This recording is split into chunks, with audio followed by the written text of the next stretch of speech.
बिस्मिल्लाहिर्रहमानिर्रहीम अस्सलाम वालेकुम। मैं हूं सिकंदर हैदर। दोस्तों, आज की वीडियो में हमारे साथ फिर से जानजेब भाई है और जानजेब भाई से हम कुछ क्वेश्चंस करेंगे। आपके लिए अगर वो आंसर देंगे तो आपके लिए बहुत ही अच्छा साबित हो सकते हैं। तो सबसे पहले फिर से जानजेब भाई आपको खुशामदीद कहते हैं अपने चैनल पर, बल्कि ये आपका चैनल है, हमें खुशामदीद कीजिए। बहुत शुक्रिया जनाब सिकंदर भाई, आपकी मोहब्बत का, आपके प्यार का, आपके बुलाने का, इनविटेशन का बहुत ही शुक्रिया और अच्छे अल्फाज देने का बहुत शुक्रिया।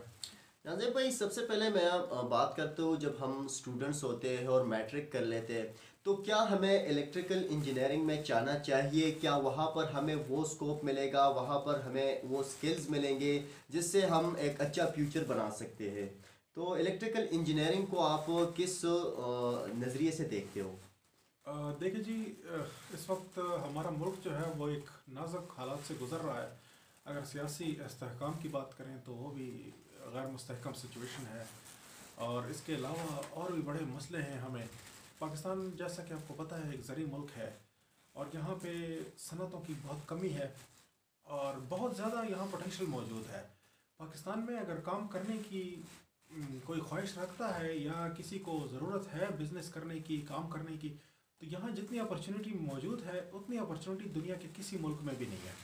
यहाँ पे जैसा कि आपको पता है कि ज़री मुल्क है, बहुत हमने अल्हम्दुलिल्लाह ज़राअत में तरक्की की है, और भी तरक्की की ज़रूरत है ताकि हम फ़ी एकड़ ज़्यादा से ज़्यादा पैदावार हासिल करें। साथ ही साथ सनती तरक्की की बहुत ज़्यादा गुंजाइश है और बहुत ज़्यादा ज़रूरत है। आज जैसा कि आपको पता है कि चाइना जो है वो बिज़नेस कर रहा है इंजीनियरिंग में, इलेक्ट्रॉनिक्स के अंदर, इलेक्ट्रिकल के अंदर, तकरीबन मेटलर्जी में, हर एक चीज़ में, जिस भी फील्ड में उठा लें चाइना ही चाइना है, हर जगह आपको चाइना ही मिलेगा। तो ऐसा पाकिस्तान भी हो सकता है। पूरी दुनिया के वर्ल्ड लीडर हम बन सकते हैं, वर्ल्ड बीटर बन सकते हैं अगर हम अच्छा काम करें तो, और इंजीनियरिंग में तरक्की करें तो इसके लिए लाजमी सी बात है कि जैसा आपने कहा कि मैट्रिक के बाद स्टूडेंट को अपना जो गोल है वो सीधा करना पड़ेगा। स्टूडेंट को पहले से, मैं तो कहता हूँ कि मैट्रिक से भी बहुत पहले से स्टूडेंट को एक इंजीनियर होना चाहिए। इस तरीके से कि जब वो स्कूल में होता है तो उस वक्त उसकी जो अंदर की जो ग्रोथ है वो हो जानी चाहिए, और इस को चाहिए कि वो बच्चे को ग्रो करें, उसको उठाएं और उसको इंजीनियर बनाने में हेल्प करें। मैं अपने स्कूल गया था, कुछ 1 साल की बात है, चंद महीनों की बात है कि मैं गया था वहाँ पे। हमारे स्कूल में एक बहुत बड़ा टेक्निकल डिपार्टमेंट था। तो मैं अगर आपको अपनी बात बताऊँ तो मैं तो स्कूल के दौर से ही मैं इंजीनियर था। वहीं से मेरे इंजीनियरिंग की जो बुनियाद थी वो रखी जा चुकी थी। तो इसातिज़ा से, प्रिंसिपल साहब से मैंने कहा कि यहाँ जो आपके पास टेक्निकल, तो बदकिस्मती से वो टेक्निकल डिपार्टमेंट अब ख़त्म कर दिया गया है। उसकी जगह उन्होंने नए सब्जेक्ट्स वगैरह लॉन्च कर दिए हैं। उनका कहना था, मैंने उनसे कहा कि वो टेक्निकल डिपार्टमेंट कहाँ गया? उन्होंने कहा कि हमने तो उसको ख़त्म कर दिया है, क्योंकि हमारे पास कुछ ऊपर से जो हमारे जो ऑफिस है उनकी तरफ से कोई मसले मसाइल थे, जिसकी वजह से हमने इसको ख़त्म कर दिया है। हमारे पास टाइम भी नहीं है वो सब्जेक्ट को देने के लिए। तो मैंने कहा कि असातिज़ा मौजूद हैं, बराए करम आप उसको कुछ कुछ ऐसे तरीके से मैनेज कीजिए कि थोड़ा ज़्यादा नहीं तो थोड़ा। उन्होंने मुझसे पूछा कि फ़ायदा क्या होगा? मैंने कहा फ़ायदा ये होगा कि आप यहीं से ही इंजीनियर्स पैदा करेंगे, ये स्टूडेंट आगे जाएंगे, इंजीनियर्स बनेंगे आगे माशरे के लिए, और माशरे की तगोदो संभालेंगे और संभाला देंगे पूरे सिस्टम को। तो इसके लिए आपको ग्रो करना है इंजीनियर्स को। तो ये मेरी उनसे बात थी। तो वही जवाब मैं आपको देना चाहता हूँ कि बिल्कुल इनके लिए बहुत बड़ा फ्यूचर है, बहुत ब्राइट फ्यूचर है अगर वो तरक्की करेंगे। लेकिन सबसे अहम बात है कि सही से पढ़ना है, धोखा नहीं और गलत चीज़ें नहीं। ठीक है, सही तरीके से पढ़ना है, सही से अच्छे से काम करना है, और अच्छा अपने मुल्क को संभाला देने की सोच रखनी है। नाज़िम भाई, असल में क्या होता है कि एक तो हम बने बनाए इंजीनियर हैं, जैसे कि हम अपने जहन से कुछ काम कर ले और वो हम अपने आप को इंजीनियर कहते हैं। जैसे कि मैं एक डिप्लोमा होल्डर हूँ तो मैं अपने आप को एक इंजीनियर नहीं कह सकता हूँ। लेकिन सबसे मेन चीज़ है, हमारे पश्तो में एक कहावत है, अगर हम नाक को काला करे तो वो लोहार नहीं बन सकता। इसी तरह कोई इंजीनियर कैसे बन सकता है, यानी इंजीनियर के लिए कौन सी डिग्री लेनी पड़ती है, क्या क्या पढ़ना पड़ता है, क्या क्या स्टडी करनी पड़ती है, उसके बाद आपको क्या क्या प्रैक्टिकल स्टेप्स लेने पड़ते हैं। तो एक फुल इंजीनियर जो रियल में एक इंजीनियर बन सकता है, हमें भी सजेस्ट कीजिए, इन सारे स्टूडेंट्स को भी सजेस्ट कीजिए।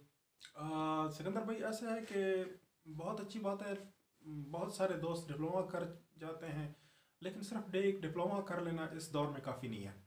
इस दौर में आपको डिग्री हासिल करनी है इंजीनियरिंग में, और वो डिग्री आपको देती है यूनिवर्सिटी।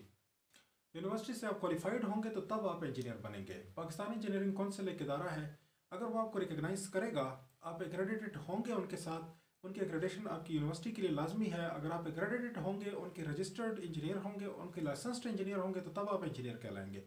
अदरवाइज कोई लोहार अपने साथ, जैसा कि आपने देखा होगा कि ये बहुत सारी लेथ मशीन की शॉप्स के ऊपर इंजीनियरिंग लिखा हुआ आपको मिलेगा, तो जाहिर सी बात है वो फिर इंजीनियर नहीं होते, वो तो सिर्फ इंजीनियरिंग का काम कर रहे होते हैं। लेकिन अब जो बंदा बिजली की तारों के साथ काम कर रहा है, वायरिंग में काम कर रहा है, तो वो एक तरह से इंजीनियरिंग का काम है, लेकिन वो इंजीनियर्स होते नहीं हैं। जैसा कि आपने कहा अभी कि मतलब हम लोग इंजीनियर नहीं कहला सकते, डिप्लोमा होल्डर्स जो हैं, बिल्कुल आपकी आई बात सही थिंक है। एसोसिएट इंजीनियर एसोसिएट इंजीनियर, सब इंजीनियर ये कहा जा सकता कहला है, सकते हैं। लेकिन इंजीनियर्स का जो टाइटल है वो सिर्फ उनको मिलता है जो आगे पढ़ लेते हैं। तो डिप्लोमा के बाद मेरी एक रिक्वेस्ट है सब दोस्तों से, जो लोग डिप्लोमा होल्डर्स हैं उनको चाहिए कि जाएं यूनिवर्सिटी में 4-5 साल के लिए पढ़ें। 4 साल का कोर्स होता है जो कि कभी कभी 5 साल तक चला जाता है, या 4 साल में भी अगर खुशकिस्मती हो तो कंप्लीट हो जाता है। तो आप लोग जाइए, वहाँ से क्वालिफाइड होइए, लाइसेंस लीजिए इंजीनियरिंग काउंसिल का। और जब आप लाइसेंस्ड होंगे तो बिल्कुल आप इंजीनियर हैं, कोई मसले वाली बात नहीं है। लेकिन यह है कि उसके लिए पढ़ना पड़ता है, और बहुत ज़्यादा टफ कोर्सेज वो यूनिवर्सिटी में आपको पढ़ाई जाती हैं, और ठीक ठाक आपके क्रेडिट आवर्स बनते हैं, तब जाके बंदा इंजीनियर बनता है। इसका मतलब ये है कि इन शॉर्ट मैं कहना चाहता हूँ कि ये जो इंजीनियर की सफ़ेद पगड़ी होती है ना, ये पहनना आसान नहीं है। जाहिर सी बात है जी, इस वक्त ये आसान बिल्कुल भी नहीं है, क्योंकि इसके लिए तो बहुत ज़्यादा मेहनत की ज़रूरत है, बहुत पैसे भी खर्च करने पड़ते हैं। यूनिवर्सिटीज़ की फीसेस आपको पता है कि मिलियंस में है, तो वो देने पड़ते हैं। उसके बाद फिर जाके बंदा इंजीनियर बनता है, और इंजीनियर्स भी सब नहीं बन पाते। बदकिस्मती है कि बहुत सारे दोस्त शुरू तो कर लेते हैं, लेकिन कंप्लीट कोई कोई कर पाता है। तो इसलिए ये है कि बस इन शॉर्ट इसके लिए किस्मत की भी ज़रूरत है और पैसे की भी ज़रूरत है।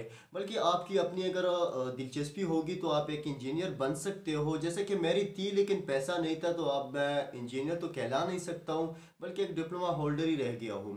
दूसरी बात ये चंदेब भाई, आजकल एक तमाशा चल रहा है, मैं इसको तमाशा ज़रूर कहूँगा, क्योंकि आजकल पाकिस्तान के कुछ इंजीनियर्स यूट्यूब पर आ चुके हैं। यूट्यूब को तो एक स्पैम प्लेटफॉर्म बना दिया है। कुछ लोग फ्री एनर्जी के बारे में बात करते हैं, कुछ कुछ पैक चीज़ें दिखाकर, कुछ लोग कुछ रिव्यूज़ करके वीडियोस बना रहे हैं। तो इस हवाले से आप कैसे क्या कह सकते हो? इस हवाले से मैं ये बात कहना चाहूँगा कि आपकी बात बिल्कुल ठीक है। ऐसी चीज़ें मैं भी इंटरनेट के ऊपर देख रहा हूँ, चूँकि बहुत सारी चीज़ें फेक हो रही हैं, और बहुत बदकिस्मती की बात है कि ऐसा हो रहा है। लोगों को मिसलीड किया जा रहा है, मिसगाइड किया जा रहा है। तो इस हवाले से ये है कि आप लोग खुद फैसला कीजिए कि अगर आपको कोई गलत रास्ता पे डाल रहा है, अगर कोई नर्सिंग का बंदा खड़ा हो जाए आपके सामने और अपने आप को डॉक्टर कहना शुरू कर दे, जैसा कि होता है नॉर्मली गांव देहातों में हमारे, कि नर्सिंग के लोग होते हैं वो डॉक्टर्स कहलाते हैं, फिर लोगों को इंजेक्शंस भी देते हैं, उल्टे सीधे भी कर लेते हैं, लोगों की जानें भी चली जाती हैं, ज़िंदगी में ख़राब हो जाती हैं। तो सेम सिचुएशन यहाँ इंजीनियरिंग में है, यहाँ पे भी कुछ ऐसा ही हो रहा है। तो यहाँ तो खैर अगर जाने नहीं जाती तो कम से कम दौलत जाती है, मशीनों से लोग जाते हैं और अपने इक्विपमेंट से लोग जाते हैं। ये जो गैर इंजीनियर लोग हैं, अगर वो इंजीनियर कह के उनके इक्विपमेंट पे इंजीनियरिंग का काम करना शुरू कर देंगे, तो जाहिर सी बात है फिर इस तरह के मसले मसाइल हो जाते हैं। इसलिए मेरा यही मशवरा है कि इस चीज़ को छोड़ें, अपने काम पे तवज्जो दीजिए, और फेक काम करने की बजाय बेहतर है कि बंदा असल काम करे, रियल काम करे, अपने काम को तवज्जो दे। और ये टाइटल ले लेना कि मैं इंजीनियर हूँ या गैर इंजीनियर हूँ, तो वो कोई बड़ी बात नहीं होगी। सही से लाइसेंस हासिल करें, पढ़ें, यूनिवर्सिटियों में जाएं, और मोस्ट वेलकम, आपको सारी दुनिया वेलकम कहती है। नज़ीर भाई ये तो है, लेकिन ज़्यादातर दोस्त तो हमेशा जो कमेंट्स में भी बताते हैं, कुछ लोग ईमेल्स कर जाते हैं कि भाई फलां आदमी ने फ्री एनर्जी बना दिया है, उसने फ्री में जनरेटर जनरेट किया है, वो सारी चीज़ें कह देते हैं। तो मैं तो कहता हूँ ये इट्स नॉट पॉसिबल। लेकिन वो ज़्यादा, मैं एक आम सा बंदा हूँ, तो मेरे मेरे ख्याल से मेरा बात वहाँ पर चलती नहीं। तो आप उन लोगों को एक दो अल्फाज में बता दीजिए कि इट्स नॉट पॉसिबल। दोस्तों, अगर बहुत मुख्तसर बात की जाए तो फ्री एनर्जी दुनिया में कहीं एग्जिस्ट नहीं करती। फ्री एनर्जी में अपना पैसा, अपना टाइम और अपनी एनर्जीज और अपने स्किल्स वेस्ट मत कीजिए, इसकी तरफ कभी मत जाइए। जो आपके पास फ्री एनर्जी कहीं अवेलेबल है, तो वो सिर्फ जो सस्ती एनर्जी है वो सोलर की है, या विंड टर्बाइंस हैं, विंड एनर्जी है, इस तरह की कुछ और रिन्यूएबल, इसको रिन्यूएबल एनर्जी एक्चुअली कहा जाता है, फ्री एनर्जी नहीं कहा जाता। तो रिन्यूएबल एनर्जी की तरफ जाइए, वहाँ पे अपनी स्किल्स इस्तेमाल कीजिए, आप अच्छा काम कीजिए, और वहाँ आपको बहुत कुछ मिलेगा और सस्ता मिलेगा। बजाय इसके कि आप एक फ़ेक चीज़ के पीछे, जैसे कि कोई एक चैनल है जो कि एक बड़े बड़े यूनिट उसने क्रिएट किए हैं अच्छे खासे। और दूसरे भी बहुत सारे चैनल्स हैं, सिर्फ एक नहीं है। उन्होंने पुलियाँ और ये स्पिनिंग मशीनें आपके सामने दिखा देते हैं, मोटरें आपके सामने लगा देते हैं। ये यकीन कीजिए ये चीज़ें मैंने देखा। जगहंसाई का सबब बनती हैं, हमारे मुल्क का नाम डूब रहा है। ऐसे काम ना कीजिए खुदारा कि जिसमें मुल्क का नाम डूबे। बंदा खुद तो अपनी इज्जत गंवाता है, अपने मुल्क को भी बदनाम करता है। तो ये हमारा प्यारा मुल्क है, हमारा अपना वतन अजीज़ पाकिस्तान, इसके नाम को कम से कम दबा मत लगाइए, इसके नाम को बदनाम मत कीजिए। बड़ी मुश्किलों से ये आज़ादी हमें मिली है, इस आज़ादी की कदर कीजिए और दुनिया में अपने मुल्क का नाम मत रसवा कीजिए। तो फ्री एनर्जी का काम कभी मत कीजिए और ना किसी को सजेस्ट कीजिए और ना इसके पीछे जाइए, क्योंकि फ्री एनर्जी दुनिया में कहीं नहीं है।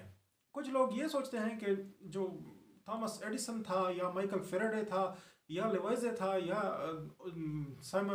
जॉर्ज साइमन ओहम था, ये लोग कोई हमसे पीछे हैं और हम बहुत आगे हैं और हम वो कुछ कर सकते हैं जो ये लोग नहीं कर सके। तो बदकिस्मती से ऐसा नहीं है, ये सारे हमारे उस्ताद हैं और इन्होंने बहुत कुछ किया है, हम इनकी कदर करते हैं। और इनके बनाए हुए कवानीन जो है, लॉज जिनको लॉ कहते हैं अंग्रेजी में, कवानीन जिन जो अटल हैं, ठीक है, उनको तब्दील नहीं किया जा सकता, उनको नया नहीं किया जा सकता। हाँ अलबत्ता अगर कोई बहुत बड़ा कारीगर है जो कि ऐसी बात करता है तो सामने ले आए। आज तक कोई एक ऐसी मशीन, सिंगल मशीन सामने नहीं आई जो कि फ्री एनर्जी की हो और वो फ्री एनर्जी बना रही हो। यूट्यूब की वीडियो पे तो आपको बहुत मिलेगा, लेकिन असल हकीकत में कुछ नहीं है। वो इससे ज़्यादा कुछ नहीं है कि जैसे कि एक जादूगर होता है कि जो बिल्कुल दुनिया का मिस्कीन तरीन और गरीब तरीन शख्स होता है और वो जादू से आपको पैसे भी क्रिएट करके दिखाएगा और आपको ऐसी सी चीज़ें बना के देगा कि वो आप सोचेंगे कि यार ये जादूगर अगर मैं होता। जैसे बचपन में हम लोग देखते थे जादूगरों को, तमाशा करते थे, तो हम कहते थे कि हमें भी ऐसा जादू आ जाए और हम बहुत सारे पैसे बना लें और उन पैसों से अपना मुस्तकबिल बनाएं और अपना हाल बनाएं और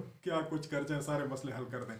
तो ऐसा कुछ भी नहीं है। जादूगर अगर इतना अच्छा होता तो वो फिर अपने लिए भी बहुत कुछ कर पाता, लेकिन वो जादू का तमाशा ही दिखा रहा होता है और उसी के ज़रिए थोड़े से पैसे कमाता है और अपने चूल्हे को गर्म रखता है। तो ये चीज़ सेम सिचुएशन है। यानी रियलिटी है, जो है वो है और जो नहीं है वो कभी हो ही नहीं सकता।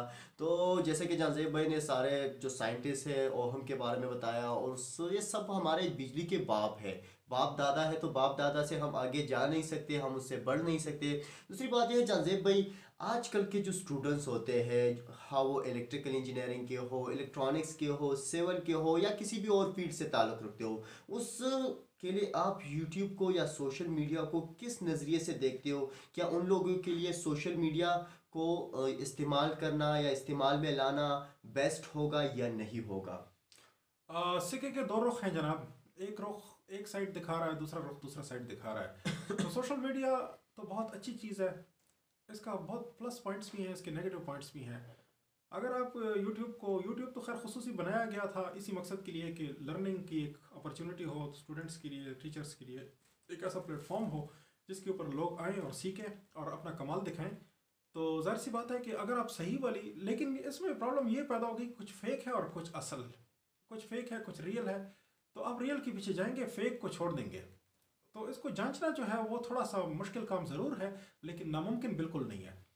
आपको असल हकीकत मैंने बता दी है कि रियल चैनल आपको यही दिखाएगा कि जो असल है, और फेक चैनल आपको ये फ्री एनर्जीज और इन चीज़ों की तरफ लेके जाएगा और आपको ज़ाहिर सी बात है कि वो गुमराह कर देगा। और एक चीज़ और अगर आप देखना चाहें, ये स्पेशली यूट्यूब के हवाले से मैं बात करूँगा, जिस चैनल ने अपने कमेंट्स बंद किए हों, आप अक्सर देखते हैं कि कुछ लोग अपने कमेंट्स को डिसेबल कर देते हैं ताकि आप कमेंट ना कर सकें। तो वो तो श्योर शॉट उसको देखिए मत। जिसने अपने चैनल के कमेंट बंद किए हैं उनको तो उसी वक्त आप अनसब्सक्राइब कर दें, उनको दूर कर दें, उनको अनइंटरेस्टेड कर दें, ताकि वो आपको नज़र ही ना आए, क्योंकि वो फेक ही है।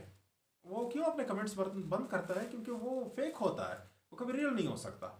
तो ये चीज़ है, सोशल मीडिया को ज़रूर स्टूडेंट्स इस्तेमाल करें।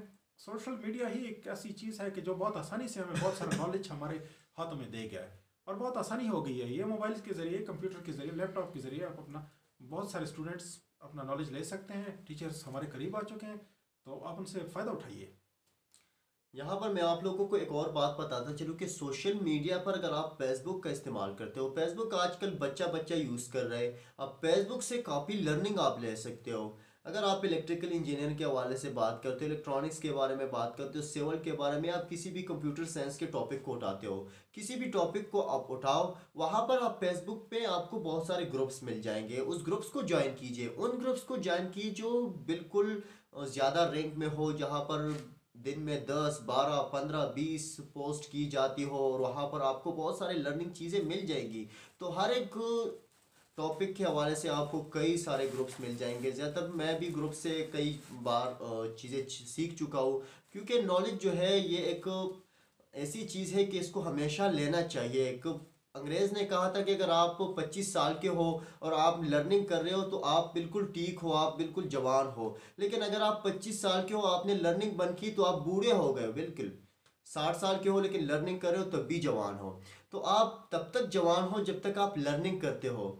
तो लर्निंग कीजिए, और लर्निंग के साथ अगर आप लोगों को सिखा सकते हो, अपने नॉलेज को आगे बढ़ा सकते हो, तो आपके लिए यूट्यूब भी एक अच्छा प्लेटफॉर्म है, फेसबुक भी एक अच्छा प्लेटफॉर्म है, जहाँ से आपको अभी तो है, अगर आप इंडिया से हो तो रेवेन्यू भी आपको मिल सकता है। यूट्यूब भी आपके लिए बेस्ट प्लेटफॉर्म है। ब्लॉगिंग कीजिए, अपना नाम रोशन कीजिए, अपने मुल्क का नाम रोशन कीजिए। मुझे यहाँ पर ये नहीं कहना कि अगर आप पाकिस्तानी हो तो आप पाकिस्तान का नाम रोशन कीजिए। अगर आप पाकिस्तानी हो, आप इंडियन हो, आप बांग्लादेश से हो, आप किसी भी कंट्री से हो, लेकिन अगर आपके पास अच्छा नॉलेज है तो ज़रूर शेयर कीजिए, लोगों का भला कीजिए, खुद भी कुछ कीजिए और लोगों को भी कुछ करके दिखाइए।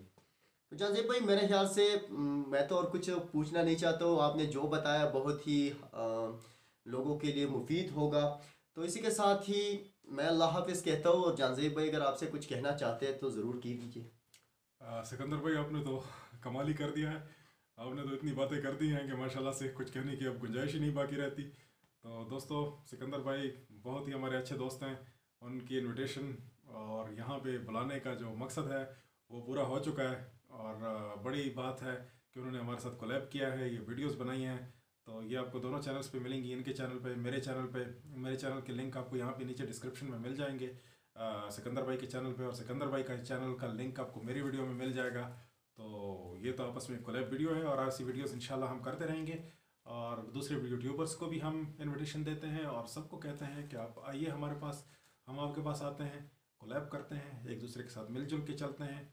ये हमारी जो सोसाइटी है, एक कम्युनिटी है यूट्यूब की, ये बहुत करीबी दोस्तों की होनी चाहिए, और बहुत ज़्यादा हमें करीब रहना चाहिए एक दूसरे के, और एक दूसरे की हेल्प करनी चाहिए। इस तरीके से हम डायरेक्टली और इनडायरेक्टली अपने मुल्क की खिदमत कर रहे हैं, अपने मुल्क की मदद कर रहे हैं, और जैसा कि आप सब इस चीज़ को जानते हैं।